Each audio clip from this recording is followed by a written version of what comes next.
Hey, YouTube. I'm Chris. He's Ezra. Say hello. Hey, what's up?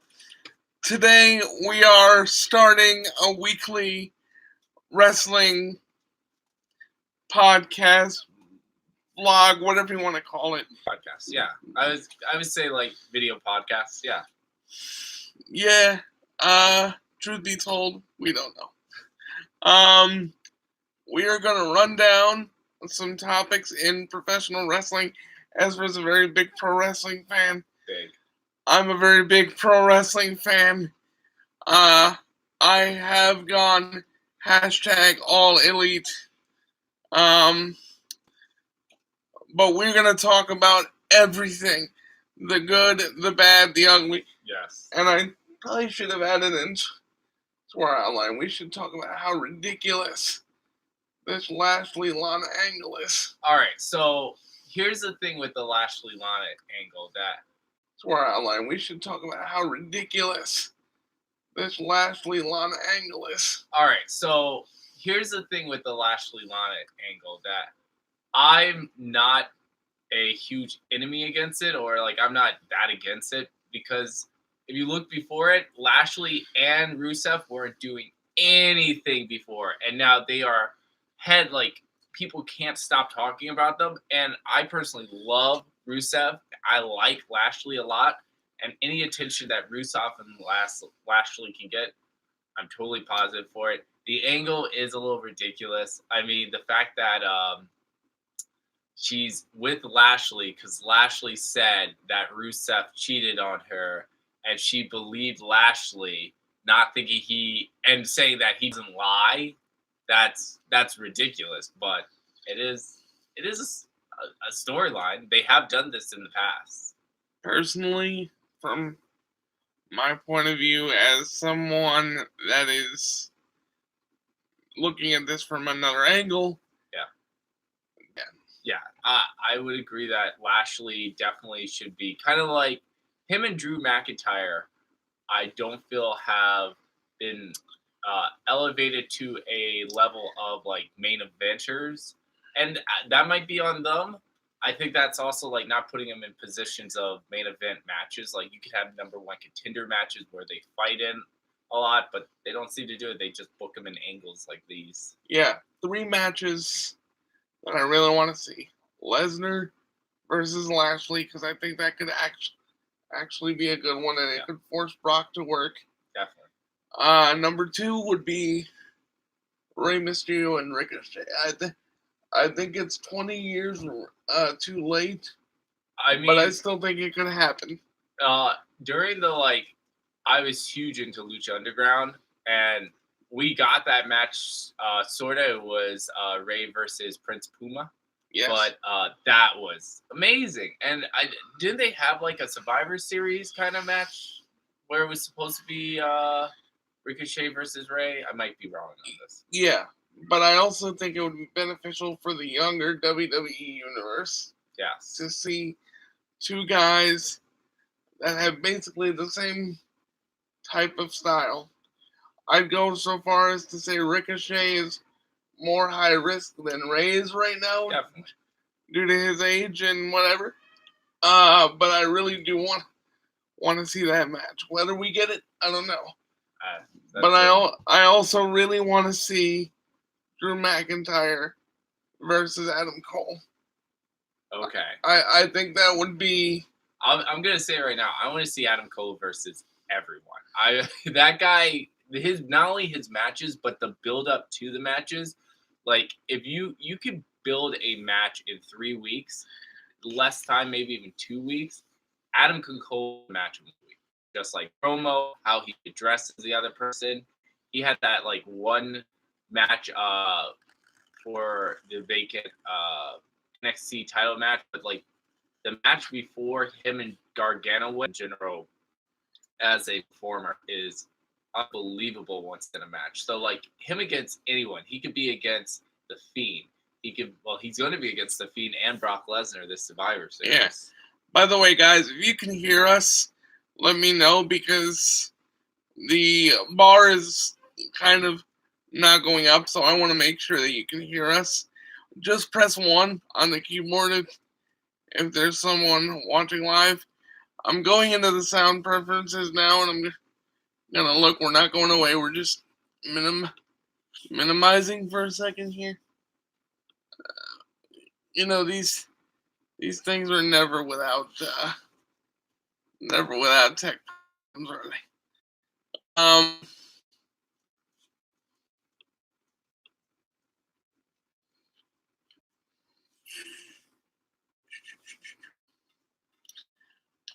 But it's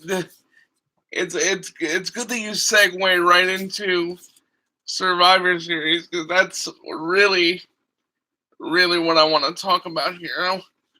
I want to talk about Survivor Series and how important this is for all 3 brands to establish themselves as different from one another. Do you think it's a chance? Well, who do you think it most benefits this Survivor Series? I think it benefits NXT because it establishes the future of WWE and what's to come. It's definitely gonna be a changer of the landscape, sure. So I will say that this is kind of the invasion angle that would have worked if for WCW and ECW if they came in, where it's like you have NXT people coming in and they're not only beating up people, they're in matches and they're winning the matches. So unlike WCW, ECW, where they came in and they just would get like beat up most of the time and get thrown around and just lose titles, or like I'm not one of those guys that are gonna say Booker T was given a Raw deal, but Booker T did beat The Rock his first match and didn't lose that title. He would have been cemented as like a bona fide main event star. I'm still salty about that. It's called the Rock Bottom, not the booking, by the way. I'm a big fan of. I'm a big fan of this angle. Obviously, it gives me a lot of throwbacks to the old WCW days where all the nitros ended in somebody invading from somewhere and kicking somebody's tail. Yeah, it made you want to watch what was going to happen next week. And it actually makes me want to watch NXT a lot more. Now, do you think they did this because of the stuff that happened in Saudi Arabia, or the stuff that's going on with them going up against AEW? Because those are like 2 reasons why I think they're pushing this angle. Is 1, we didn't have the athletes, so let's make something happen right now. Or 2, we're getting creamed by AEW in the ratings, so let's do this and win them back. Look, it really doesn't matter at the end of the day why they're doing it. It's just the fact that it's being done. WWE's creative has been terrible. Yeah. Over the past, 6 months. I would go so far as to say almost a whole year. But I would definitely say after WrestleMania we started dropping right away. It definitely doesn't matter about what set it off. I do think the initial thing was the Saudi Arabia thing. Yeah. But now that they have that lightning in a bottle, excuse me. Now that they have that lightning in a bottle, they need to use it, because if they don't use it, people are gonna start getting tired of WWE. Hell, they already have, and you're gonna see a lot more people migrate over towards AEW, NJPW. Yeah. Because let's face it, NJPW is starting to make its way over here. So I'm super excited about that because 1, you had Triple H and the WWE trying to make that branch of a NXT in Japan. Yeah. Using like New Japan Wrestling, I think, as was going to be partially involved in it. And then they said, no, thank you. And then we're going to open up our own U.S. branch of New Japan Pro Wrestling. Yes. So this is exciting times. If you're a wrestling fan like I am, there's so much content right now being produced that it's even hard for me who like watches this stuff on every chance I get to like catch up on everything. You have AEW, NXT, SmackDown, Raw. Even NWA has that YouTube channel going on right now, which I watched the first episode, and it is really good stuff. And let's be fully transparent. Our goal here on Talking Bumps is to watch these things throughout the week, but things happen where I can't watch something. Yeah. Ezra can watch something. I didn't get to watch AEW this week. I just saw the promos and the match list. Speaking of, did this past week on AEW Dynamite. And although I didn't watch all of AEW this week, I did see that promo, and it really, really got me going and excited for what is to come with the Cody, Jericho, Inner Circle, Rhodes family drama conundrum-ish. I can't wait to talk about that. However, now we do have to talk about Crown Jewel. All right. That is the elephant in the room right now. So I would start by saying Crown Jewel as a show was, let's say, I think this might have been one of the better of the last. What are we up to? This is the third pay-per-view they had there. Well, I would say this is the best pay-per-view they put on, but that's not saying much. This is still like I don't want to say it's a glorified house show. I don't want to say it's a glorified house show because it definitely has like matches I would want to see and matches that are most like the tag match was really, really good. I did not expect Carl Anderson and why can't I think of Carl's last name? Luke Gallows. Luke Gallows and Carl Anthony. Oh my God, I'm butchering it. I didn't expect the club to like basically go ahead and win the whole damn thing. But as a show, I give Crown Jewel a C+. Okay. Last year's Crown Jewel, I gave it F because of the hey, Jackie G's in the building. What up? So last year's Crown Jewel with the Undertaker Goldberg botch fest. Yes. I immediately gave that a F. And we had, what was the main event last time? Was that Triple H and Shawn Michaels versus Kane and Undertaker? Yes. No. We got that was the year before that. As much as I love the Undertaker, yeah, and as much as I love, I'm not gonna say that about Goldberg. Just maybe even those two guys, flight lag. Even I don't know all the like stuff, but I don't think it's the necessarily each one of the contenders' fault. Undertaker can make anything work in some ways. Goldberg is a beast, a monster of a man, even at his late age. Yes. And I mean, it stinks that we're getting this match now when we could have gotten it much early on. But I'll still take it. It's just that it was really, really bad. Really bad. I'll tell you what scares me. You talk about matches that you want to see.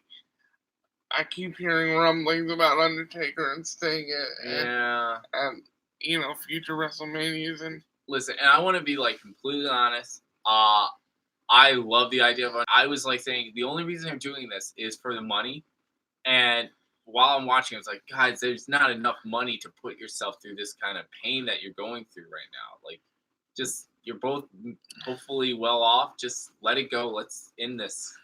By the way, don't don't fight this match. By the way, I'm doing a tech check. Jackie, if you can hear us, press 1 in the chat, please. I just want to make sure the microphone is working. She might be with doing something for her sister and just like listening in the background. I mean, okay, she can hear. We're good. I believe that match could have happened at their age now, but it should have happened at like a WrestleMania. That's a WrestleMania worthy match right there. Well, they're going to pay them like it was a WrestleMania match because they're getting so much money because the now I could say dictator of Saudi Arabia.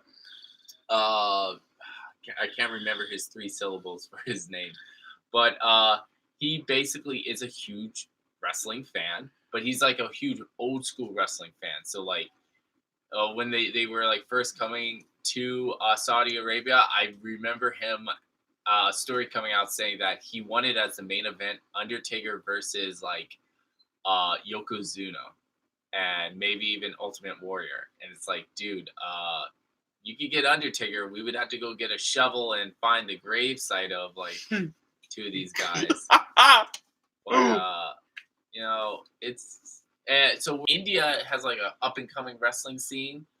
But Saudi, I feel like this is more propaganda that we're doing for the government rather than to like help people. The only good thing I will say that came out of Crown Jewel was finally the crowning of the Fiend as Universal Champion. Yes, that is awesome. They should have pulled that trigger at Hell in a Cell, of course. So it's idiotic to do that at something, but they understand that like this whatever avenue we're taking Seth down, unless he's against a character like Brock Lesnar, like who was he really feuding with before the Fiend?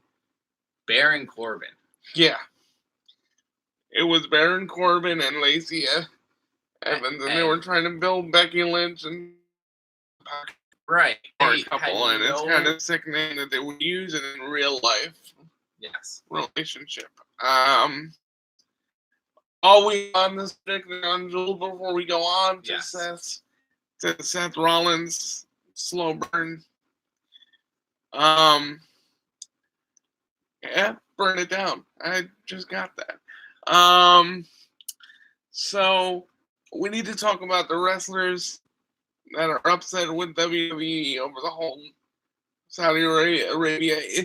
If you haven't been living under a rock lately, you would know that there are a ton of talent that were left in Saudi Arabia. Or if you've just been listening to the WWE's report of accounts, you wouldn't know either. Yeah. They were left in Saudi Arabia. Vince McMahon up and left them. And as a result, I mean, there are good things that came out of this, like we said. As a result of, talent being left in Saudi Arabia, they had to fill that in with some talent from NXT. Yep, on SmackDown that Friday. Yeah. So another big thing from it is, I guess the kind of controversial part is that we have conflicting reports from wrestling news reporters and the WWE. The WWE is saying the reason why the superstars couldn't get back was because of flight mechanical problems, which, okay, I understand that, but you're talking about people that fly in and out of like airplanes. They get flights that are delayed, flights that get rerouted. In fact, talked about like the last time he was in Saudi Arabia for that the biggest Royal Rumble pay-per-view, the first one they did. The greatest Royal Rumble. The greatest Royal Rumble, and how like they drove him to the wrong airport. So he got driven back to another airport, and then he just booked another flight to get out of there. The greatest Royal Rumble. The greatest Royal Rumble. So these guys would have left if they were given the opportunity. It seems like they were kept there for other reasons. Well, I also heard that a lot of talent were left there because they only cared about the top flight guys getting back in time for Raw and SmackDown, which I think it's wrong. I think you're stealing these guys' weekend. WWE has done a lot of things. I'm gonna reposition myself here a little bit. WWE has done a lot of things recently that has made my head like the leaving people in Saudi Arabia. You don't do that. These are people with families and and lives too.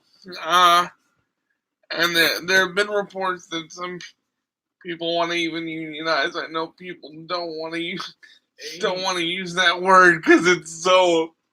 I would want to unionize. Like, I mean, let's not jumping into anything, but I would want a union for almost everything, especially for wrestlers, because like whatever they sell in, whatever you buy, and most of the profit goes to the company.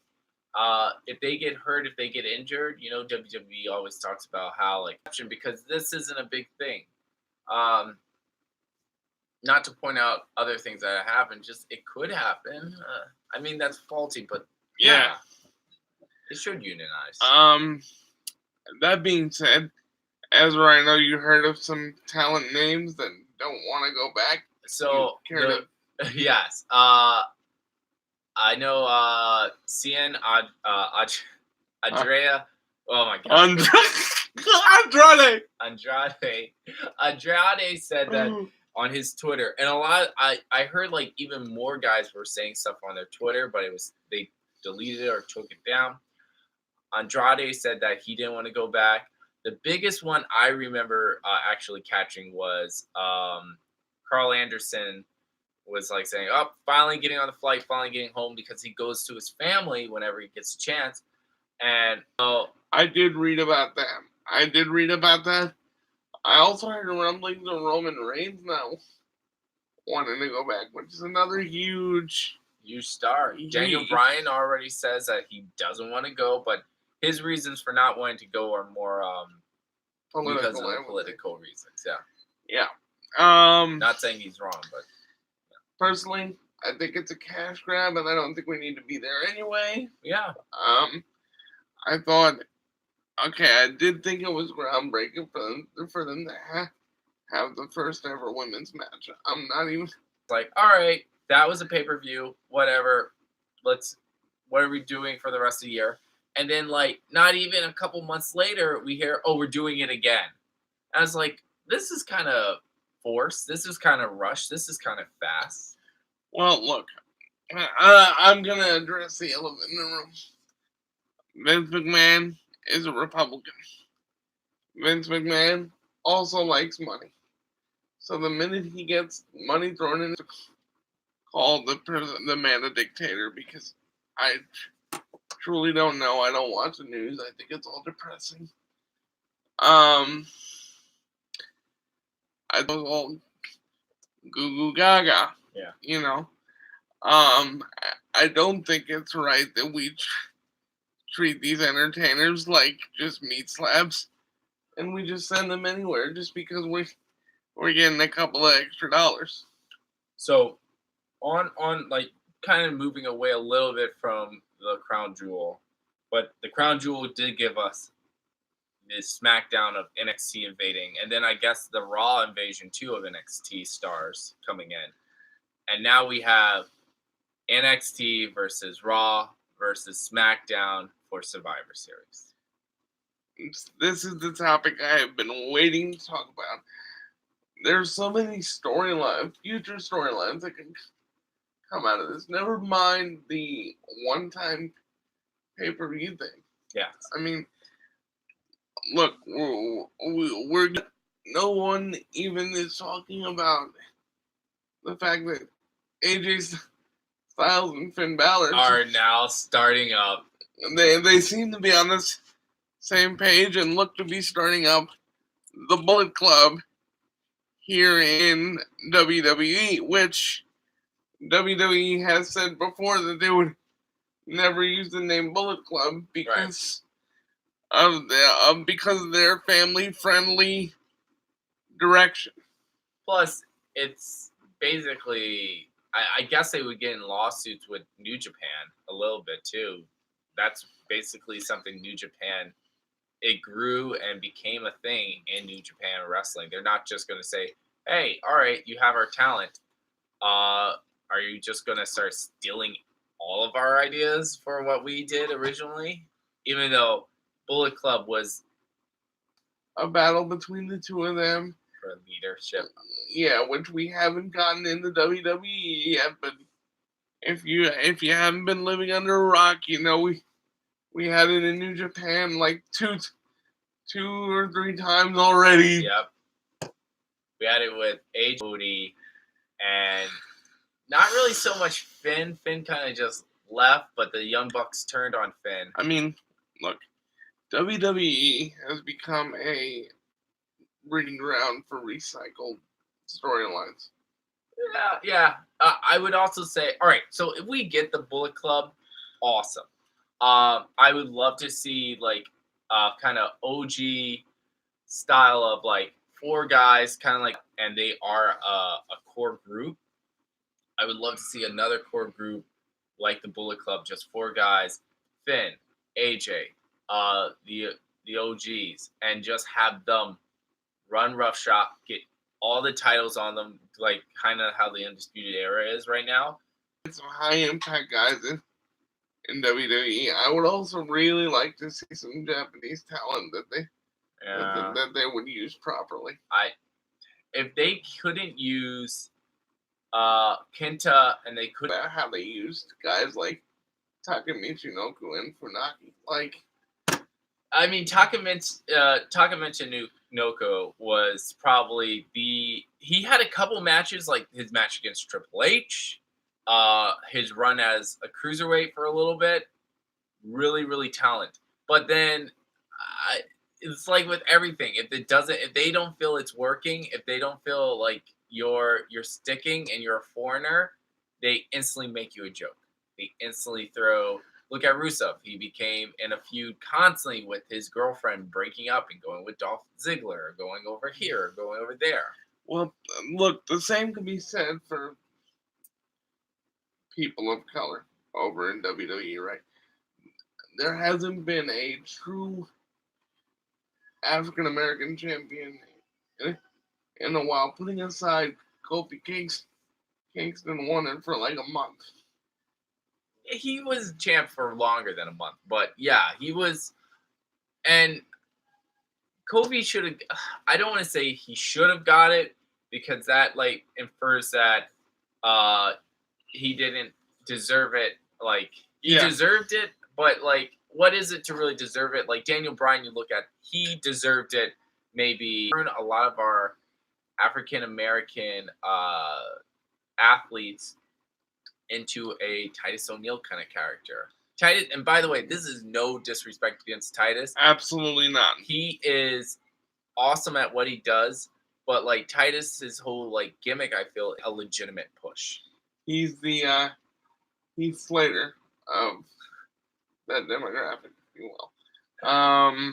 Heath Slater, or just title, or have like a long feud with it, or give him the 24/7 title. For God's sake, that'd be hilarious. By the way, R-Truth, another African American superstar. If it wasn't for him holding that 24/7 title, I don't know what it really would be. First ever NWA African American champion, and when he held it, it was legit. I really felt like he was a champion. And let's not hide the fact that Ron Killings can actually wrestle. He could definitely go. But look, people have been telling me for years, I didn't want to see it, but I see it now. Vince has a look. If you're Samoan, if you're a big, strong Caucasian athlete, but then they took it right away from him again. They didn't want to push Kofi Kingston in probably either in the WrestleMania slot. Yeah. But fans were just like, hey, this is our person right now. The one exception to that rule, and then we'll go on to another topic. I feel really bad for Kevin Owens. Yes. at the moment. Oh my God, I was probably sure you were gonna say Kevin Owens. I feel really bad for Kevin Owens at the moment because he is a guy that in what was he, Ring of Honor? Ring of Honor, PWG. Yeah, he was the top guy. I know him from Ring of Honor, and that man would put on 5-star matches like you wouldn't believe. Yes. Back then, he was Kevin Steen, and he was just like he is on WWE program. He's a strong, agile, big man who can talk a lot of like just shit right into your face. But instead, he's thrown into a feud with Shane McMahon, and he's thrown into he's feuding with Sami Zayn on NXT, which was by far his greatest. Yes, feud. Greatest rivalry, greatest time. Oh no, I would say his best time in the company was with Chris Jericho. Yes. And did you hear about this is like a really quick side note. Chris Jericho opened up about the whole thing with him and Kevin Owens over the title, where they had the best angle of the year, probably the best feud going right there into WrestleMania. Yes. And the original plan was to have them headline WrestleMania, Kevin Owens versus Chris Jericho for the title. And it was all swept under the rug for Goldberg coming back, winning the title. And then they were put, I think, number 2 on the card of WrestleMania. So they went headliner to mid-card, yeah. Not even mid-card, like the calm down match from the first opening match. Yeah. I really feel bad for Kevin Owens. He's been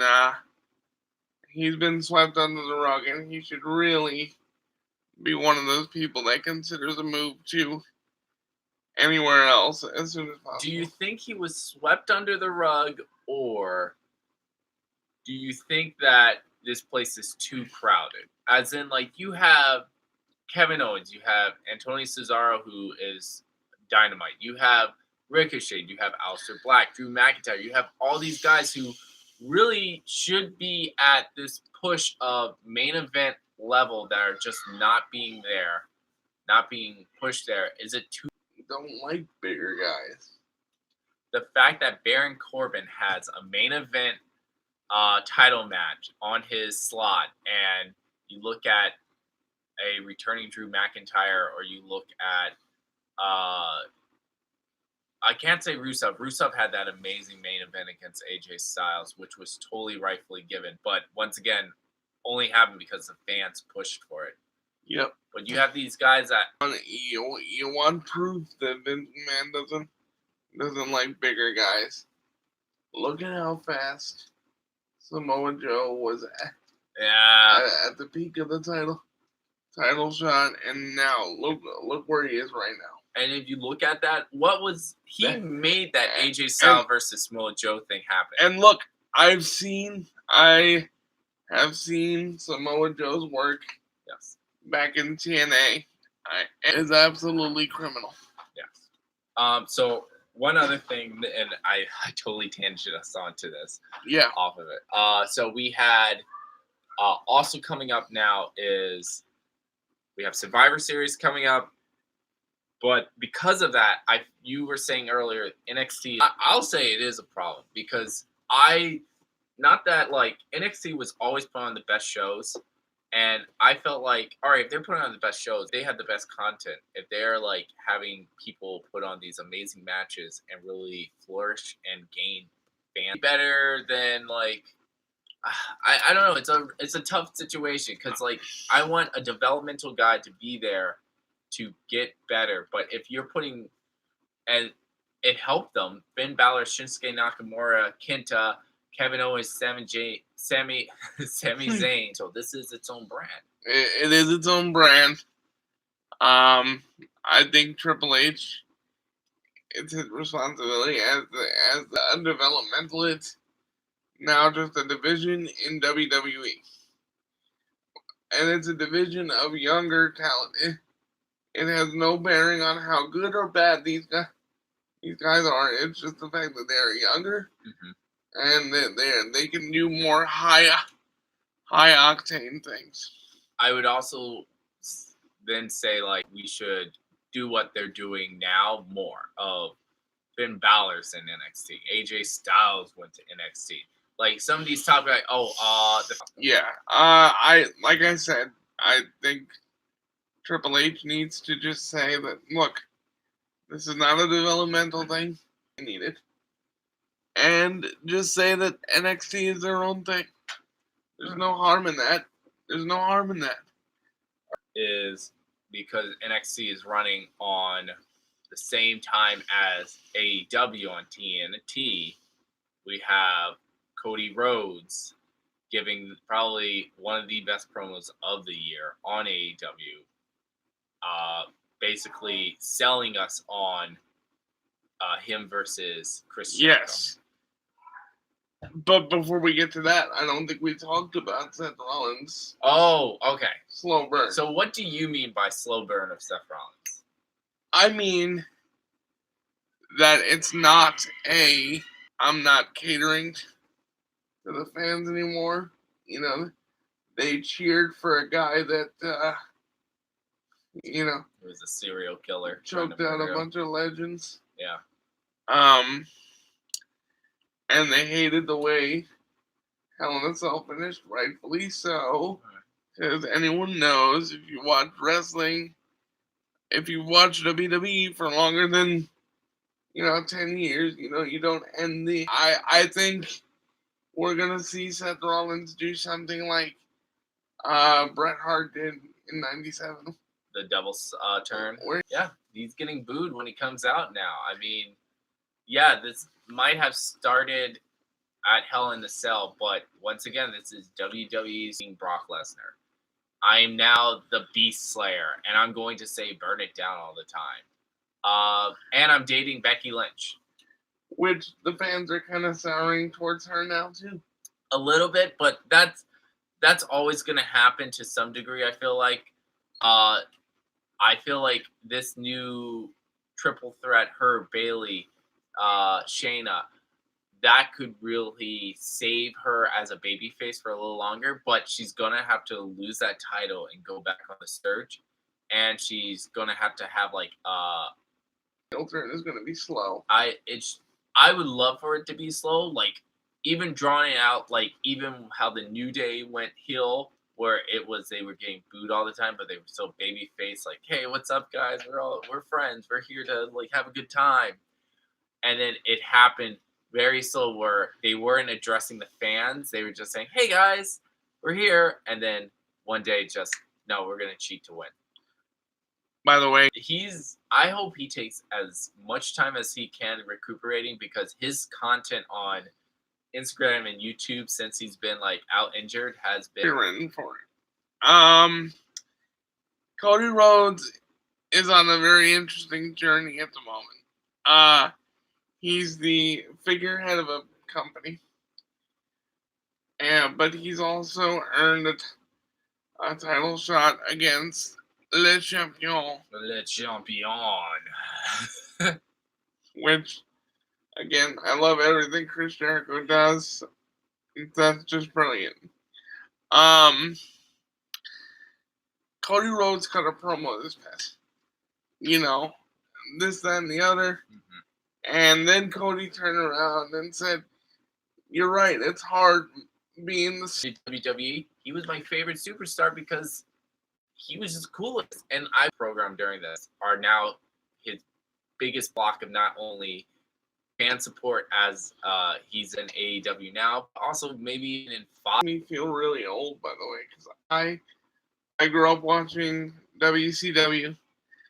And I did watch a lot of Chris Jericho in WCW. He was a phenomenal cruiserweight, phenomenal performer. Battle Royale, like, hailing from some underling place, Mask. Yes, have you seen the one where he hijacked Nitro and won't leave the ring because he's listing at Look, Cody Rhodes, I've said this before. Cody Rhodes, and again, I even said this before we went on air. He's not doing this. He's not putting himself in the match because he's a figurehead. He's doing it to prove that he belongs there. Yes. Right? I personally think Cody is going to lose at Full Gear. I would say that if they were booking it, well, I'm the figurehead, and I'll book myself in whatever match I want. Yeah. That seems to be like, if they want to go Elite versus Inner Circle, that seems to be the smart choice. Don't have a win. Have the Inner Circle and an Elite fight while the match is going on. You have Inner Circle come out maybe first, and then Elite is trying. I know that they're having fun. Like the superstars that are being put in the matches, Best Friends, the Private Party. Private Party is awesome. They're so cool. SCU. All these guys, I could tell they're having fun and they're having a good time doing this. They are having a blast. Unlike WWE, where sometimes I watch it and I'm like, yeah, they're not happy.